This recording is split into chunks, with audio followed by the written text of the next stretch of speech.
Let's understand the basic difference between facial palsy and Bell's palsy. Why does it happen that the facial palsy involves only the lower half of the face, whereas the Bell's palsy involves the upper and the lower half of the face? ऐसा क्यों होता है? तो ऐसा इसकी dual supply की वजह से होता है. Let me explain it to you in very very easy way. इसकी सप्लाई को ध्यान से देखो. ये जो lower half of the face है, इसको सप्लाई सिर्फ एक साइड से मिल रही है.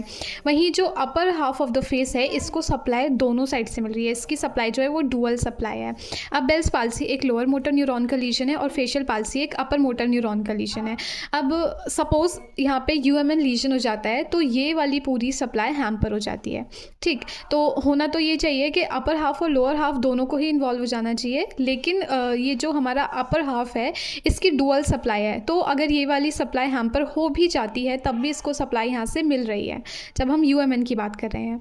वहीं बेल्स पाल्सी में क्यों दोनों अपर और लोअर हाफ इन्वॉल्व होते हैं? क्योंकि ये एक एलिमेंट का लीजन है. ये न्यूक्लियस के बाद का लीजन है और न्यूक्लियस के बाद ये डुअल सप्लाई नहीं बची है, ये सिर्फ सिंगल सप्लाई है.